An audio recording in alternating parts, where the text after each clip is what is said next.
and welcome. My name is Meepolis. I've been battling a cold or something, so I sound extra dulcet, and this is literally graphic. And today I am going to be talking about the comic book graphic novel, Masques of Anarchy, which was written by Michael Denson and illustrated by Summer McClinton. Two people who I hadn't necessarily ever heard of before. Apparently Summer McClinton illustrated a comic book about the Beat Poets, which I had seen previously but hadn't picked up, so based off of reading this I might just read that sometime. The beats aren't something that interests me though, so maybe not. This was another random pickup from the library. When I was doing my research for working class comics, I was doing a lot of random lookups in the catalog of like communism, socialism, working class, anarchy, obviously, and this came up. So I didn't really actually have much knowledge about what Masques of Anarchy actually was when I picked it up. Apparently it is a rather famous poem by Percy Shelley, so that was kind of cool to discover. And since I kind of like poetry but have a hard time getting into it, this was actually a really nice way to interact with this poetry, because some of it was actually rendered in the graphic novel itself with illustrations, and it was really interesting and really cool. That said, I really loved this graphic novel, even beyond the depictions of Percy Shelley's poetry, maybe especially because of the ways it went beyond. The subtitle of the book is The History of a Radical Poem from Percy Shelley to the Triangle Factory Fire.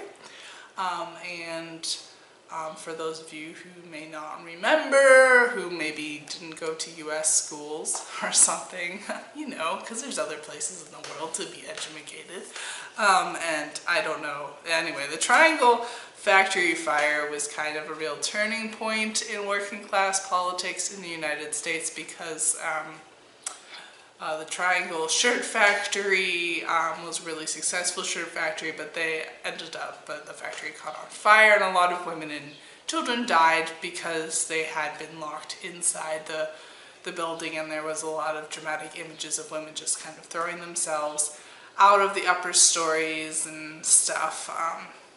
Yeah, because obviously there was lots of fabric, lots of flammable things, so this really inspired a lot of like quality of work sort of issues for a lot of people that had been going on for a long time before that and had to fight a long time after that.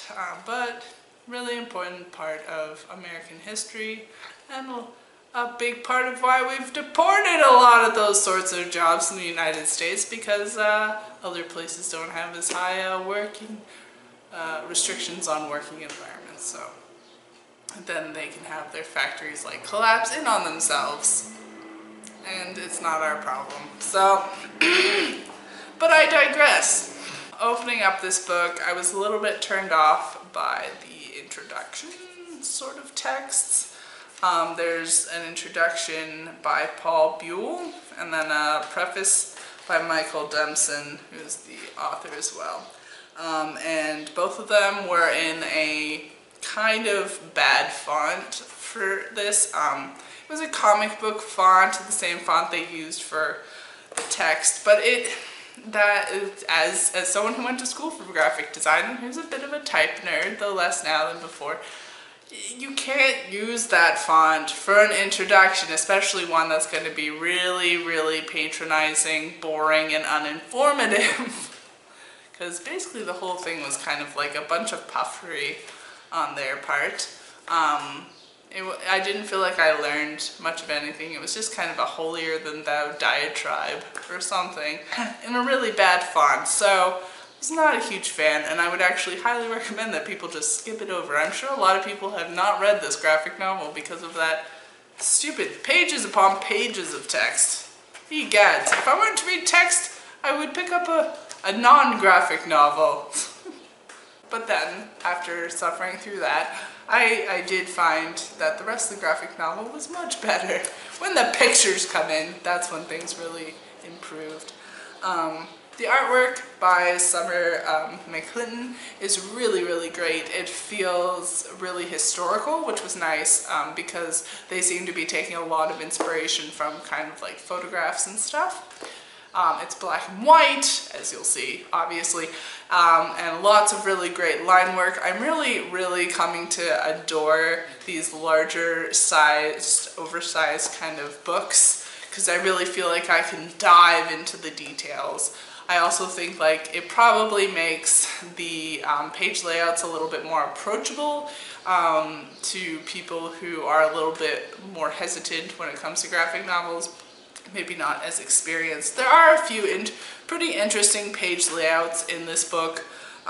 It's certainly not a generic sort of thoughtless whatever of page layouts. Nothing too complicated or mind-bending, but it's interesting, and I feel like since it'll be easier for people to see all the details, you're not like squinting into corners to really try and read something or figure out what's going on in some small box somewhere. I think the oversize probably really helps with that. It's a very legible comic book because of the high contrast and the dramatic art style that kind of went into it too.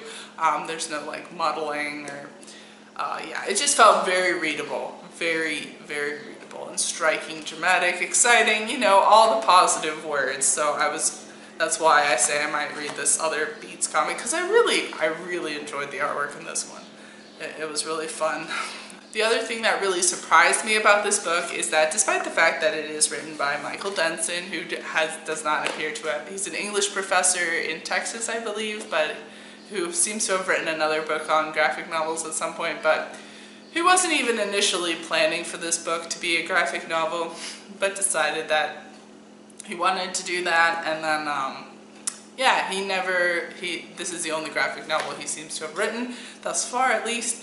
I was really impressed by the fact that he really seems to be following in the tradition of the books that I've been reading recently, so not really a tradition, but he continued the practice of really looking at the lives of important people and and important movements in history through the eyes of women, which I think helps balance things out a little bit, since obviously because of patriarchy, a lot of men have had a lot of important roles and done lots of important things to the point where some people can be like, women never did anything, which of course is completely untrue and completely ignores the fact that they were so suppressed along with every other minority group for a long time. Anyway, so it was nice because Percy Shelley is a really revered figure, at least in my limited experience.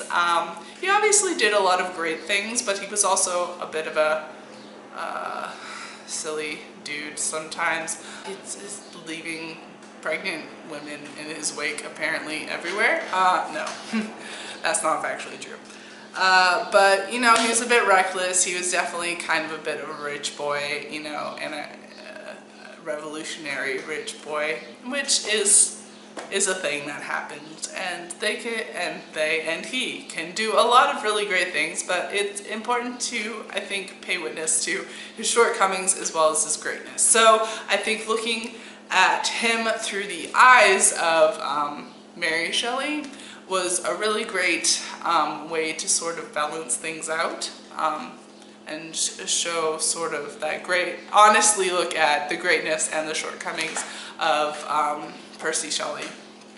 But then also to kind of connect through history, Percy Shelley's poetry, and Pauline Newman, who was a labor rights activist, a really important one, who led a lot of women to organize and demand better working conditions, to kind of connect them through history, because she obviously apparently read Masques of Anarchy, the poem, outside of the Triangle Shirt Factory, which she had actually previously worked in, and could have very well died in if she hadn't left for other work. And so each chapter kind of goes back and forth in history to show the lives of these two dramatically different people who had very many of the same goals, who lived quite a distance apart, both geographically and in time.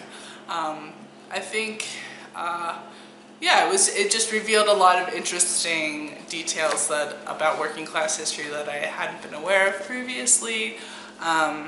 And I felt like it also kind of is a very encouraging read, in the sense that, like, there's a lot of ways to be depressed about working class history, because people fight, people die, people go to jail. Sometimes short-term gains are made, but a lot of the times our lives don't actually improve. So it was really nice to see how the long-term effects of some people's short-term actions and how things can really build on each other. Yeah, I really like this book. I gave it 4 out of 5 stars, and I would highly recommend everything but the introduction to anyone interested in working class struggle. And as always, Literally Graphic is recorded on the traditional territory of the Mississaugas of the Credit First Nation and Anishinaabe people, the Haudenosaunee Confederacy, and the Huron-Wendat Nation. I live here because of British colonization, Indigenous genocide, and more geographically specific, Treaty 13, also known as the Toronto Purchase, which was finalized in 1805 between representatives of the Crown and certain Mississauga peoples. This treaty was a lie and has since been broken many times over. Saying so reflects only my own small steps towards knowing the truth and does nothing for reconciliation.